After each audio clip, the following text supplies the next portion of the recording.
मुख्यमंत्री सिद्धरामैया जी ने municipal administration के दे दिए हैं कांग्रेस भवन ट्रस्ट को, और 12 और प्लॉट जो अर्बन डेवलपमेंट मंत्रालय के हैं ये भी दे दिए हैं कांग्रेस भवन ट्रस्ट को। बताया जाता है इनकी कीमत लगभग 40 से 50 करोड़ है। और दुर्भाग्यपूर्ण क्या है देखिए, 50 करोड़ के प्लॉट कांग्रेस पार्टी को, नकली गांधी परिवार को कितने में मिले?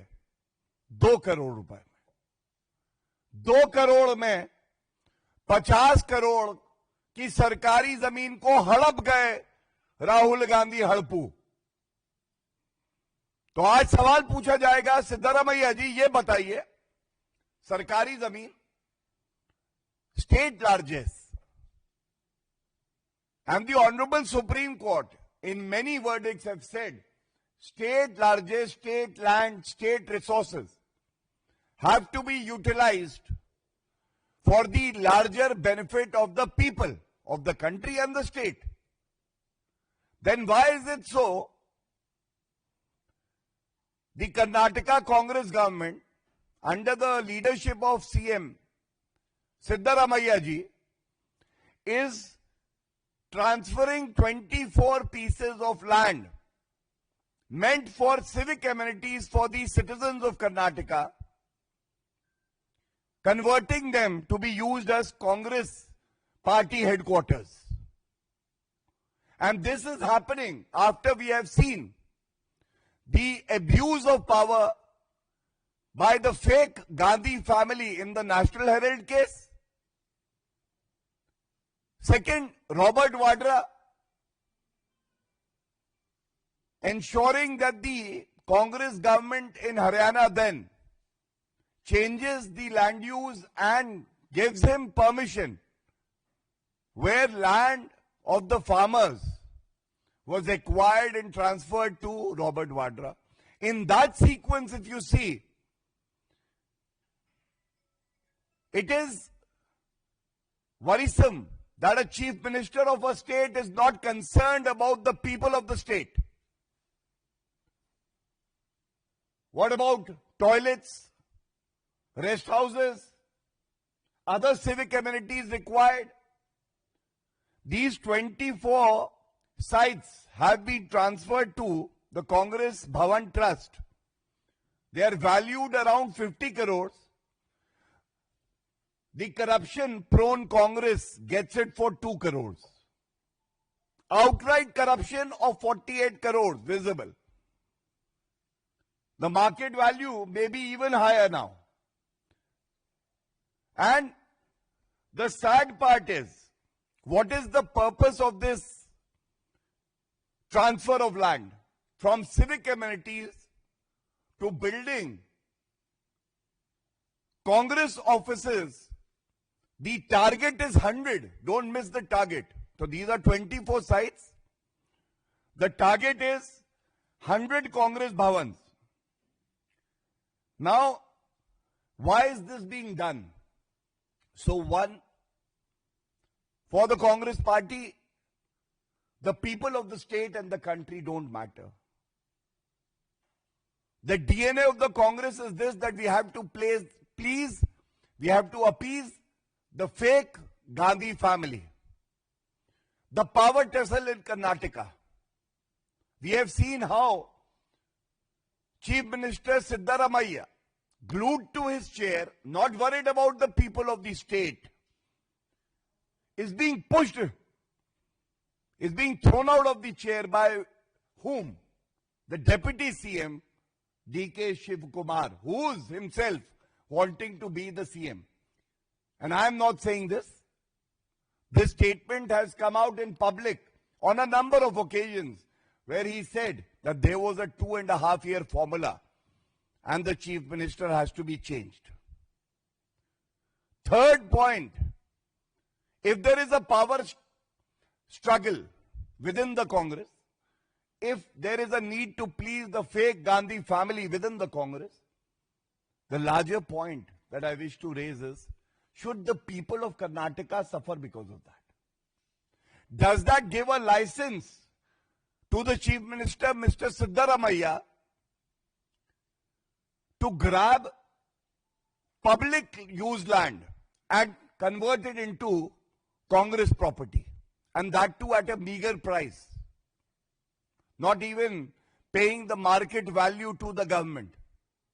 And it would not be wrong to say, जिनको सुरक्षा करनी थी सरकारी संपत्ति की, वो मुख्यमंत्री, वो उप मुख्यमंत्री आज खुद लुटेरे बन गए हैं।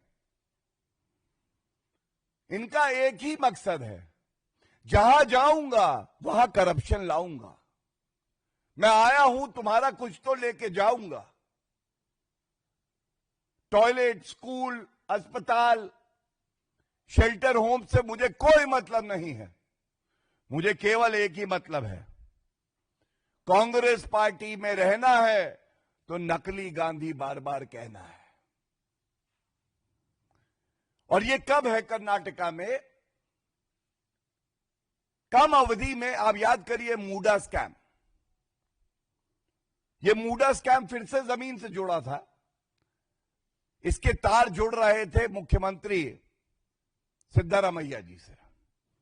उनकी धर्मपत्नी जी को उस वक्त, अगर मुझे याद है, 14 प्लॉट अलॉट किए थे। जब पकड़े गए तो कहने लगे कि हम लौटा देंगे। ये 4000 करोड़ का स्कैम था, जमीन से जुड़ा हुआ था। जनता का हित तो इसमें था नहीं। इसके बाद एक डिफेंस एरोस्पेस पार्क, फिर से जमीन का घोटाला। नाम किसका आया? कांग्रेस के अध्यक्ष मल्लिकार्जुन खड़गे जी और उनके परिवार का। उनको अलॉटमेंट कर दिया, एक ट्रस्ट था इनके नाम। वाल्मीकि स्कैम, जो एससी एसटी कम्युनिटी है उसके लिए जो फंड्स थे करीब 200 करोड़ के, उसका डाइवर्जन हुआ, दुरुपयोग हुआ अपने लाभ के लिए। और अब मैं आपके सामने ला रहा हूं किस तरह से सिविक एमिनिटीज के लिए जो सरकारी संपत्ति, जो लैंड नागरिकों के हित के लिए काम आना था, उसका कन्वर्जन करके कांग्रेस भवन, कांग्रेस के हेडक्वार्टर पूरे प्रदेश में बने, ये तय हो रहा है। ये बेहद ही चिंताजनक है। और खासकर चिंताजनक इसलिए है कि पहले तो ये पॉलिसी डिसीजन ही गलत है, दूसरा औने पौने भाव में जो सरकारी संपत्ति को कन्वर्ट किया जा रहा है कांग्रेस की संपत्ति में, और कांग्रेस का मतलब है नकली गांधी परिवार की संपत्ति में, तो जनता कर्नाटका की भी इस मुद्दे को उठा रही है। और हम लोग भी यहां से ये सवाल खासकर नेता प्रतिपक्ष राहुल गांधी से पूछना चाहेंगे। राहुल गांधी जी, ये आपकी नाक के नीचे मुख्यमंत्री की कुर्सी के खेल में जनता को क्यों लूटा जा रहा है, कृपया करके ये हमें जरूर बताइएगा। और अगर कहा जाए कि कर्नाटका की जनता को क्या मिला, तो ये गलत नहीं होगा कहना नकली राहुल गांधी का ठुल्लू। कर्नाटका की जनता के लिए कुछ नहीं है इनके पास।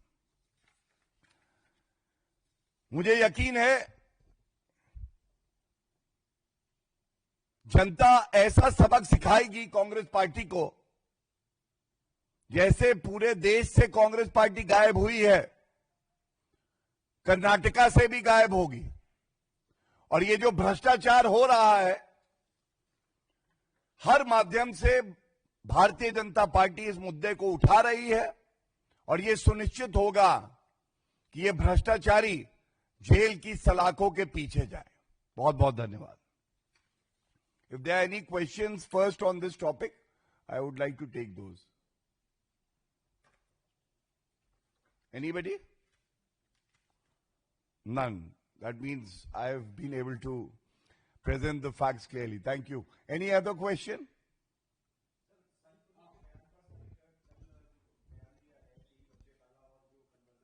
पूरा आप बता दीजिए।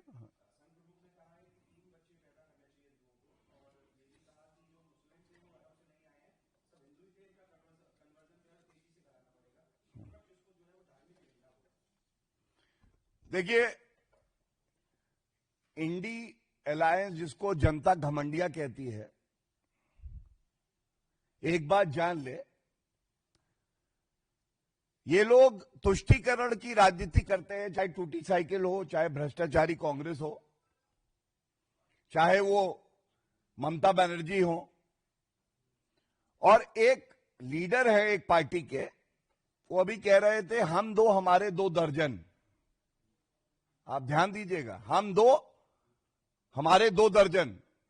भारत की फैमिली प्लानिंग पॉलिसी है हम दो हमारे दो। ये नेता हैं तुष्टीकरण करने वाले, भारत को किस तरह से अंदर से खोखला करते हैं इसका ये उदाहरण है जब वो कहते हैं हम दो हमारे दो दर्जन। मैं समझता हूं किसी भी धर्म का व्यक्ति क्यों ना हो, जो नीतिगत फैसले सरकार लेती है जो राष्ट्र हित में होते हैं उसका पालन होना चाहिए। और अगर तुष्टीकरण करने वाली मौलाना अखिलेश की पार्टी, टूटी साइकिल समाजवादी पार्टी या तमाम और पार्टियां हैं जैसे कांग्रेस, टीएमसी, ये सोचती हैं कि बहुसंख्यक वर्ग को, हिंदुओं को डराएंगी और डेमोग्राफिक चेंज ले आएंगी, तो ये होने वाला नहीं है। बहुसंख्यक समाज और जो और अल्पसंख्यक हैं,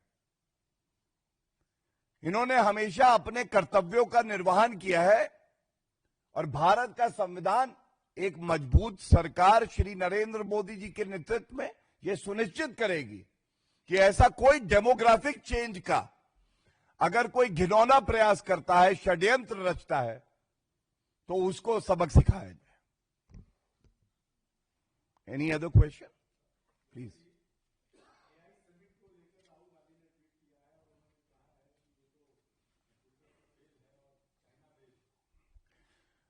देखिए, जब भी आर्टिफिशियल इंटेलिजेंस की बात आए तो कोई भी ऐसा व्यक्ति कृपया करके बना बनाया ट्वीट ना करे जिसके पास इंटेलिजेंस ही नहीं है। और दुख की बात यह है कि राहुल गांधी जो हैं, इनका एक ही मकसद है। इनका मकसद है अगर भारत की वाहवाही हो रही है, विश्व पटल पर अगर भारत अग्रणी भूमिका निभा रहा है, तो राहुल गांधी चाहते हैं कि ये धब्बा लगाएं, भारत का नाम खराब कैसे हो। यही षड्यंत्र कांग्रेस के हेडक्वार्टर में चलता रहता है। लेकिन यह गर्व की बात है हर देशवासी के लिए, देश के प्रधानमंत्री श्री नरेंद्र मोदी जी के नेतृत्व में आज तमाम वर्ल्ड लीडर्स भारत में हैं और वो भारत की एक सकारात्मक भूमिका देख रहे हैं और उसका जो योगदान है उसकी सराहना भी कर रहे हैं।